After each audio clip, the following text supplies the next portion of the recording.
¿Qué tal? Buen día, Claudio, Sandra, el Ascar te saluda y Alejandra Saiz, que te teníamos ahí en la sala de espera, ya estamos aquí con los tres en pantalla para conversar contigo. Bueno, les agradezco mucho este espacio y con mucho gusto trataré de responder las preguntas. Bueno, Claudio, mencionábamos recién que, bueno, entre las actividades que desarrollas, sos escritor y acabas de presentar, más precisamente el 25 de mayo, ¿no? Porque no es una fecha que fue elegida al azar, sino que tiene un significado también. Acabas de presentar tu libro Homenaje al Obispo Piña. Así es, el 25 de mayo del año 1930, la ciudad de Sabadell, en Barcelona, en España, nos regaló el nacimiento de quien muchos años después, varias décadas después, sería el primer obispo de la diócesis de Puerto Iguazú, Joaquín Piña. De la diócesis de Iguazú, que involucra a todo el norte de la provincia de Misiones. Esto siempre hay que aclararlo porque parece muy localista la jurisdicción, ¿no? Uh-huh. Bien, contanos sobre el libro, Claudio. Es un libro que contiene relatos, vos lo definís como una obra colectiva. Contanos por qué lo definís así. Bueno, el trabajo comenzó con una recopilación de crónicas periodísticas, memorias propias, pero habiendo transcurrido poco tiempo, me di cuenta que todo lo que había ocurrido alrededor del obispo Piña y de su vida pastoral, también como sacerdote, como obispo, tenía muchos protagonistas, tenía a muchas personas que seguramente les gustaría, les hubiese gustado y finalmente lo concretamos, dar su testimonio. Entonces comencé como una búsqueda de testimonios a partir del correo electrónico, las redes sociales, los contactos que yo mantenía de mis prácticamente 20 años de relación con el Obispado de Iguazú, y bueno, eso me posibilitó recoger 35 testimonios, 35, algunos muy extensos testimonios de las vivencias, lo que habían visto, oído, participado, personas de distintos orígenes, no solamente gente del clero católico, sino pastores de las iglesias evangélicas luteranas, también campesinos, indígenas. Bueno, todo aquello me sirvió para eh, darme cuenta, como les decía, que no era una obra de un escritor, sino que se trataba de una construcción colectiva y que había que titularla, como hoy la tapa del libro lo expresa, obra colectiva en homenaje a Joaquín Piña Batlevel, sacerdote jesuita, como decía, catalán, pero que a los 25 años de edad ya comenzó a prestar sus servicios sacerdotales en Paraguay, luego en la Argentina, luego volvió a Paraguay. Le tocó enfrentar y confrontar con su mensaje, siempre pacíficamente, las dictaduras de Francisco Franco en España, las dictaduras de Stroessner en Paraguay y las sucesivas dictaduras a partir de 1976 en la Argentina, hecho que significó para él un compromiso que fue mucho más allá de los templos, mucho más allá de los púlpitos. Él se involucró en temáticas que, bueno, que la Iglesia, de manera institucional, hablando de la Iglesia como institución, generalmente no se involucra, generalmente no toma esos compromisos sociales, ¿no? Uh-huh. Claudio, ¿y dónde Sí. se puede conseguir este libro? ¿Es gratuito? ¿Se puede comprar? ¿En qué lugar? ¿O cómo lo podemos leer, en realidad? Bueno, el libro es digital, ¿no? Es un libro electrónico por ahora. Hay mucha inquietud para que se imprima el libro. en lo que se conoce como una obra física, digamos, ¿no? Pero es un libro importante en volumen, tiene 433 páginas, con sus ilustraciones, obviamente, con tapa y todo, llega a 440 páginas, así que yo siempre digo, para quienes vayan a tomarlo, que lo tomen como una medicina natural, que lo tomen en pequeñas dosis, que, claro, que de repente puede ayudarle a desinfectar un poco el alma de tanta indiferencia que existe en el mundo con temas que realmente nos preocupan permanentemente. Entonces el libro es gratuito, es un libro en homenaje a Joaquín Piña, por lo tanto, el escritor en este caso ha decidido que no puede ser comercializado, por lo tanto las personas que lo soliciten, hay una página web que fue creada a propósito del libro, que se llama herederosdelautopía.com.ar, herederosdelautopía.com.ar, y ahí pueden solicitar y bajar gratuitamente el libro electrónico en versiones que pueden ser para la computadora, o sea, lo que se llama pliegos enfrentados o dobles, donde uno puede leer una página y la otra en la pantalla, o la versión de celular, que es más cómoda cuando es página por página, ¿no? O sea, que va leyendo en el celular página por página. Es gratuito, reitero, las personas pueden bajarlo ya desde el 25 de mayo hasta el 9 de julio. Hemos puesto un plazo para la gratuidad por el hecho de que, bueno, que hay gente trabajando detrás de todo esto, hay gente del arte y del diseño editorial, de la circulación del libro, de la prensa y la comunicación, hay gente de la web que está trabajando, y por lo tanto, bueno, no les puedo pedir que se queden tanto tiempo al servicio de los eventuales lectores. Por lo tanto, reitero, es gratuito el libro hasta el 9 de julio, después veremos. Bien, ¿y tienen pensado hacer una impresión en papel más adelante o eso ya está descartado? ¿Va a ser digital siempre? No, mira, hace ya bastante tiempo que algunas personas con total desinterés se han comunicado para aportar a la posibilidad de que se imprima el libro. De todas maneras, bueno, es un libro que por el volumen que tiene es un libro muy caro, ¿no? Para imprimirlo hay que pensar en varias decenas de miles de pesos. Yo diría que me quedo corto si hablo de 200 o 300 mil pesos de costo.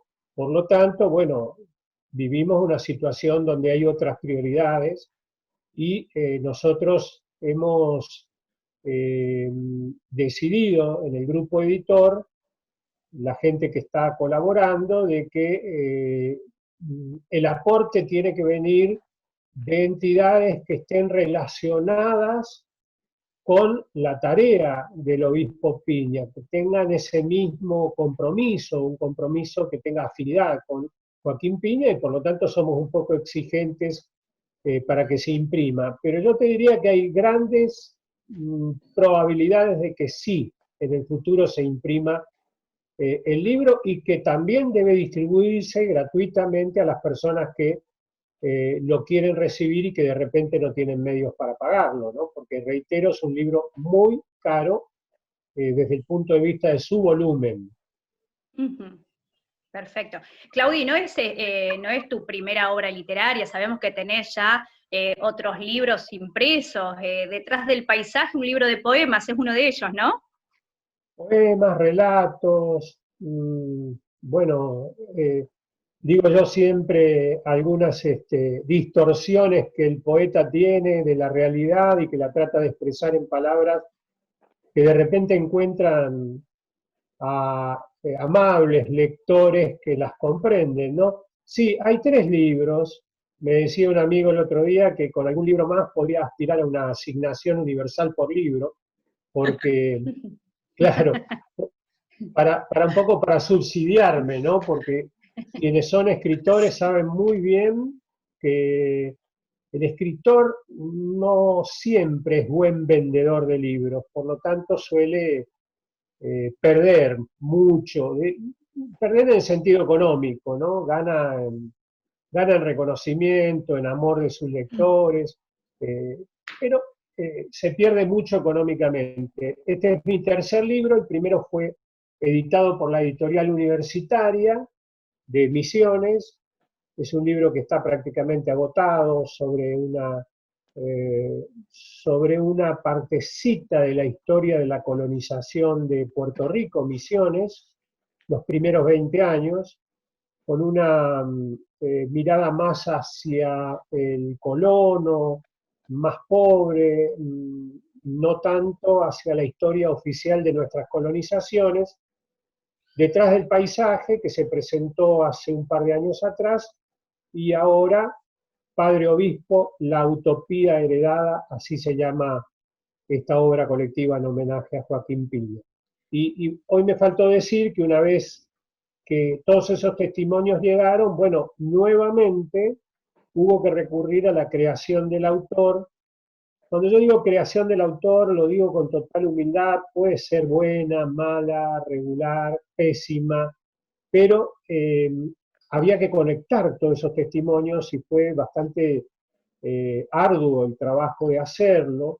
Yo escribo con una amanuense, o con un amanuense, en este caso me tocó hacerlo con Viviana Basigalupo, que es mi compañera desde hace mucho tiempo y que es además una persona muy capacitada de alto nivel en letras, y por lo tanto fue un poquito más fácil en ese sentido, pero bueno, hay que armarse de la paciencia, y la cuarentena en ese sentido fue muy pródiga porque nos posibilitó el tiempo que hacía falta trabajando para terminarlo. Estoy hablando de la terminación, más de 2 meses de 5 horas por día para poder terminar la conexión, como te decía, de todos estos textos que ya nos habían enviado, más todas las crónicas que habíamos recopilado al principio. Por eso quedó algo tan voluminoso. Bueno, así que más que positivo entonces el aislamiento. Sí. Podrías escribir un libro que diga el escritor en la época de pandemia, ¿no? Porque debe ser una de las profesiones que estuvo bendecida por esta pandemia, si es que algo puede bendecir esta pandemia. Mira, yo pienso que sí. En realidad no quiero dejar pasar la oportunidad de enviarle un abrazo a todos los que están sufriendo, ¿no? Porque claro, hay gente que está sufriendo, hay trabajadores de la salud que están exponiendo su vida, bueno, a todos ellos, a las fuerzas de orden público, a los bomberos, bueno, a todos. Yo realmente me solidarizo, pero es cierto que esto ha sido, dentro de todo, favorable para la creación literaria, siempre y cuando esas musas se conecten, ¿no? Porque a veces no sucede, y entonces es un poquito difícil, hay que esperar, en el caso mío, yo por ejemplo, cuento porque es muy, muy lindo contarlo, que me valgo de un pequeño grabador, entonces de repente uno se despierta a las 2, 3 de la mañana y se sienta en un banquito, en un silloncito, en un rincón, para no molestar al resto de la familia que duerme, y va grabando pequeñas o largos textos, oraciones, ideas, para después reunirse con, en este caso, la amanuense, y darle forma a los textos del libro. Y creo que han salido relatos, como dijiste al principio, Sandra, creo que fuiste vos que dijiste de los relatos, interesantes, porque tienen un rigor histórico, tienen un fundamento en las publicaciones de la época, pero también tienen que ver con esa mirada que no es neutral, de alguien apasionado con la obra de un sacerdote, y esto lo digo quizá para las nuevas generaciones que no lo conocieron, un sacerdote que salió afuera de los templos, como decíamos, y fue a pelear pacíficamente con su mensaje por la distribución justa de la tierra, por el reconocimiento de los derechos indígenas, por un ecumenismo práctico llevado a la práctica de la vida terrenal, ese ecumenismo religioso que posibilitaba, no solamente ecumenismo, también interreligiosidad, que posibilitaba que Joaquín Piña se sintiera cómodo en un altar con los pastores, con los imanes musulmanes. Él no tenía absolutamente ningún reparo en invitarlos, compartir una oración, y esa oración tenía mucha vinculación con lo que el pueblo entero estaba sufriendo, los agrotóxicos, la contaminación de nuestros ríos, de nuestro aire. En todo él ponía lo suyo y enviaba, en el caso, a mí me pasó eso, en el caso de que no tuviese el tiempo o veía como impropio que se mezclara la iglesia en ciertos temas, enviaba a sus colaboradores. Así que hemos estado, bueno, en mil y unas situaciones que yo pretendo relatar desde mi óptica periodística de comunicador en este libro que ustedes seguramente compartirán con los televidentes. Perfecto, te marcó profundamente la vida de Piña, Claudio, ¿no? Digo, no Y solo sí, desde lo periodístico, sino también en lo personal. sí, sí, sin duda, sin duda. Era como mi segundo padre, lo sigue siendo, lo sigue siendo. No he renunciado a mis padres que físicamente hoy no están conmigo. Eh, y él además, bueno, el 1 de marzo del año 2003 me pidió acercarme a una comunidad indígena que tenía un conflicto de tierras muy grave, ya que el poder político de turno pretendía desalojarlos para repartir esas tierras entre hoteles y otros emprendimientos turísticos. Y bueno, yo ingresé a ese ámbito indígena el 1 de marzo de 2003 y ahí estoy todavía.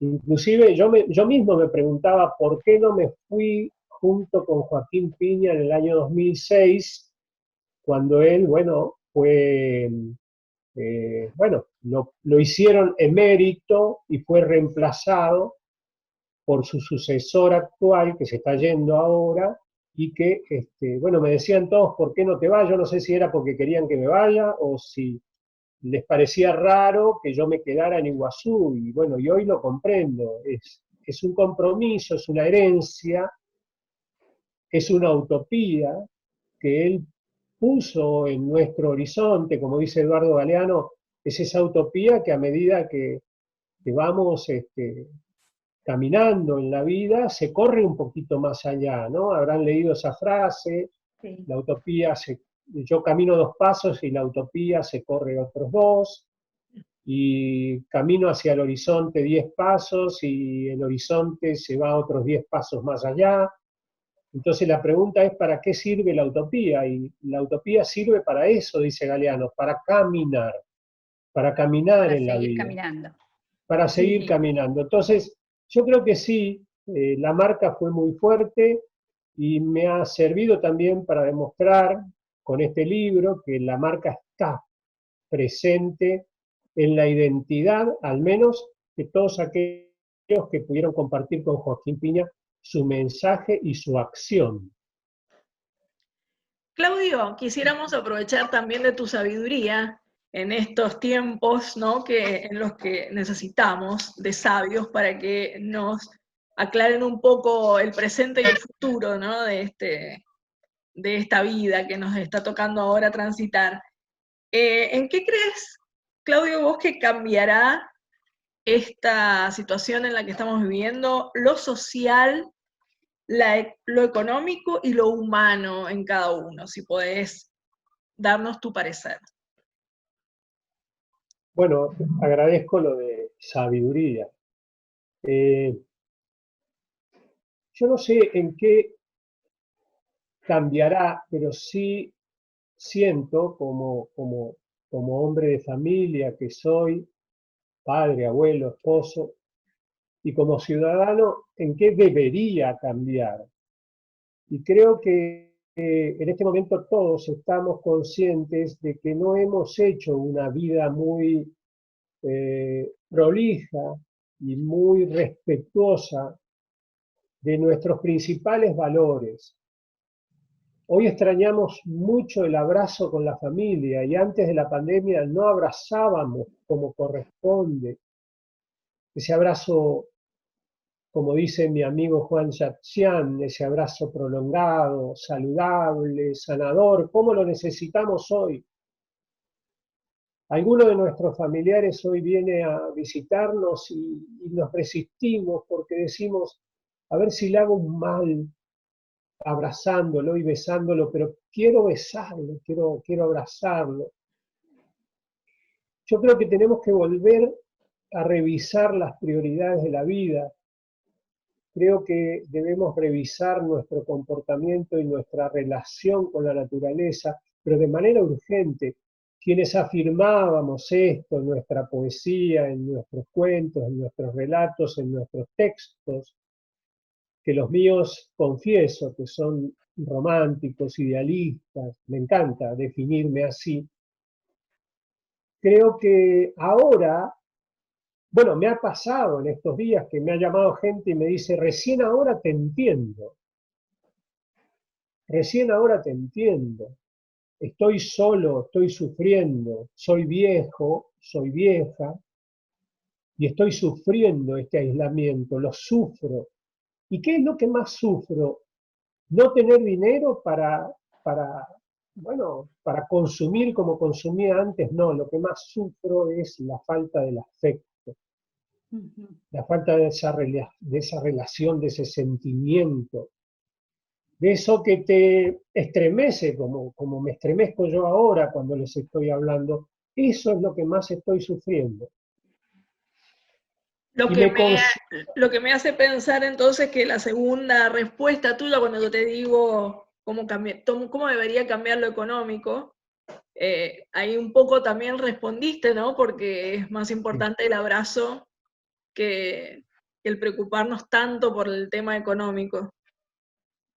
Sí, ya lo creo. Y es más, yo les digo a ustedes que si bien la situación se está poniendo un poco limitante, o sea, límite, verán ustedes que los que menos se quejan hoy son los privados del beneficio económico. Los que más se quejan y siempre buscan de qué manera poder seguir engordando su billetera son los que más tienen. Los grandes empresarios, los que según ellos son los que de alguna forma son vitales para la cadena de valor de la economía argentina. Yo estoy de acuerdo con eso, porque el gran empresario le da de trabajo al obrero, al trabajador, pero también estoy de acuerdo con que ese trabajador que hoy fue suspendido, y de esto podríamos hablar en un programa entero de los abusos que se han cometido con la suspensión, por ejemplo, de los trabajadores del turismo, cuando el gobierno los está subsidiando a los empresarios para que solo tengan que responder a un 25%, solo le están dando lo que el gobierno le subsidia. Es algo increíble, es un tema para explicarlo largamente, pero vuelvo a esto, las personas, las familias, han puesto en primer lugar los afectos.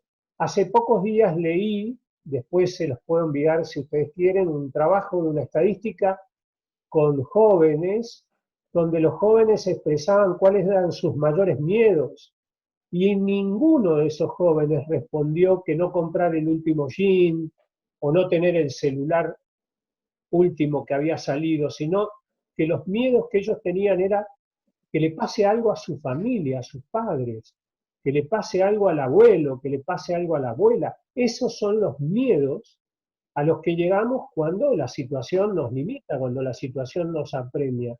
Y en lo económico, si me permiten un minuto más, en lo económico, yo creo que estamos descubriendo que existe la economía popular y la estamos gozando a esa economía. Cuando habíamos, bueno, tal vez en ciudades más pequeñas, pero en ciudades como Iguazú o como Posadas, ¿cuándo habíamos valorado tanto ese pan casero que hace el vecino y que ahora lo está vendiendo porque es su único recurso? ¿Cuánto habíamos valorado, cuándo habíamos valorado esas manufacturas, esos dulces, esas mermeladas, a esa persona que gasta sus zapatos todos los días vendiendo por las calles? Y lo estamos valorando porque nos damos cuenta que es lo nuestro y que si fortalecemos esa economía de base, si fortalecemos esa economía social, popular, solidaria, todo hacia arriba, crece y se construye con más fortaleza. Y eso creo que es un punto a favor, lastimosamente, de este SARS-CoV-2 pandemia que estamos atravesando y que seguramente muy pronto estaremos analizando ya cuáles fueron los aprendizajes para no volver a repetir esas conductas, ¿no? Esas conductas malas, digamos. Así es. Claudio, cuando te presentábamos hablábamos de que tenías, bueno, una fuerte vinculación con el turismo de base comunitaria indígena. ¿Qué estás realizando concretamente en esta materia? Bueno, yo pertenezco a una organización que es latinoamericana. A nivel nacional estoy al frente de una fundación, se llama Travolution. Travolution es una palabra compuesta de términos como travel, de viajes, y la evolución de los viajes. Ajá. Y estamos, en el caso de Misiones, ahora estamos apoyando un programa de desarrollo local basado en el turismo comunitario y que está en principio en etapa piloto con comunidades indígenas. En realidad, la etapa piloto, en mi caso particular, lleva ya muchos años, porque venimos en ese desarrollo desde 2005. Pero se trata de... Mate. Claro, con el proyecto MATE, pero se trata de proyectos de autogestión. O sea, los proyectos de autogestión, para que nos entiendan todos nuestros televidentes, son proyectos en donde se pone la actividad en manos y bajo el control de los propios emprendedores, de las propias comunidades.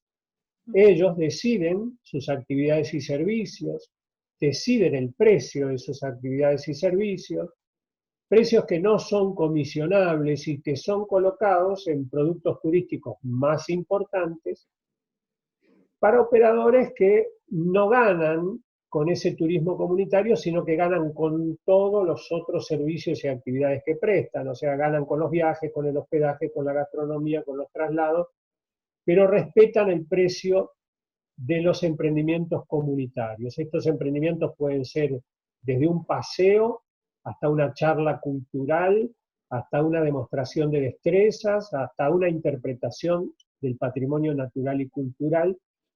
Y estos procesos exigen de mucha capacitación. Nosotros nos especializamos, tenemos especialistas en nuestro grupo, en la educación intercultural. Quiere decir que buscamos la manera de resignificar el turismo desde una mirada indígena, aportando todos los conocimientos técnicos necesarios para poder manejar ese emprendimiento. Y esto se entra y se sale de esos procesos, no son procesos lineales, son procesos en los cuales, como te digo, hay que intervenir, hay que dejar de intervenir y así sucesivamente. Actualmente estamos acompañando 3 comunidades en Iguazú, y estuvimos trabajando en Salta con comunidades del norte de Salta durante 2 años y medio, hasta el año 18, hasta el 2018, y la idea, bueno, ahora es fortalecer esos emprendimientos, esas actividades y servicios que están prestando, e intentar al menos de que no se vuelva para atrás en ese camino de autogestión, porque claro, están pasando por momentos muy angustiantes económicos las comunidades y de repente el que tiene algo de recursos pretende cautivarlos, o sea, pretende tenerlos como sus productos turísticos y nosotros estamos en contra de esa dependencia. Nosotros queremos que el turismo, todo lo que sea turismo asociativo, campesino, indígena o urbano, sea de características autogestionadas. Sí, pero estamos todos atentamente escuchando a Claudio Salvador, que está aquí con nosotros en la mirilla, que muy gentilmente nos está dando su tiempo para hablar de todo lo que sabe, porque es multirrubro, Claudio. Multirrubro. Espero alguna de esas cosas hacerla bien. No, está bien. Muy bien. Bueno, y me quedaba que cambiar en lo humano de aquí en adelante. Más o menos hablamos de lo económico, de lo social, de esas cosas que deberían cambiar. Y humanamente, ¿qué nos queda para de aquí en adelante? Porque decimos, el que no cambia después de esto es muy necio, ¿no? Si hay algo que cambiar en cada uno. Sí, yo volvería sobre lo que les decía, ¿no? De revisar los valores, revisar las prioridades que tenemos en la vida, fijarse si en realidad estábamos de acuerdo con los ritmos que veníamos trayendo. A mí me parecía que esos ritmos acelerados, vertiginosos, eran propios de las grandes ciudades, hasta que me di cuenta que tampoco en los pueblos tenemos tiempo suficiente para la familia, para el amigo. Tampoco tenemos tiempo a veces ni para mandar un audio o para escuchar un audio en el WhatsApp. Escribime, le decimos, ¿no? Escribime cortito, no tengo tiempo, estoy en otra cosa. Y en realidad lo que necesitamos es darnos más tiempo para esos afectos y esos sentimientos. Por eso decía, volver a este punto, en lo humano, en lo social y en nuestra relación con la naturaleza.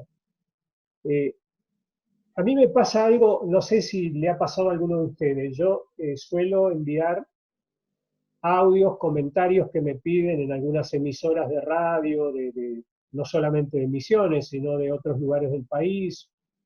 Tengo una relación muy fuerte con Colombia, con Guatemala y con Chile por mi trabajo. Uh-huh. Y cuando envío los audios me dicen, tal cual, me dicen, qué lindo es escuchar los pájaros, las aves detrás de tu audio. No dicen, qué bueno lo que vos nos dijiste. Dicen, qué bueno escuchar las aves cantando detrás de tu audio. Y yo digo, ¿por qué yo no las escuchaba antes? ¿Qué es lo que me estaba pasando? Que no escuchaba esa música de la naturaleza que los misioneros tenemos. ¿Qué nos estaba pasando que no éramos capaces de denunciar, como se denunció el otro día en Andresito, y felicito de paso a quien lo hizo, no sé porque es anónimo, que alguien se llevó 500 años de vida de un palo rosa? En segundos destruyó 500 años de vida de un palo rosa y no lo denunciamos. ¿Qué nos pasa cuando nos contaminan el agua, cuando nos contaminan el aire, cuando nos contaminan la visual y no lo denunciamos? Pero no se trata de denunciar porque somos buchones, alcahuetes, se trata de que nos están afectando, nos están destruyendo la vida de nuestras familias, de nosotros mismos. Yo no soy viejo, pero ya asumo una importante cantidad de años y digo, yo quiero vivir en un país, en una región y en un planeta diferente. Hace poco me preguntaba gente de mi organización que quería hacer un programa de radio, finalmente no le pusieron ese nombre, le pusieron, lo emiten por la web, ¿no?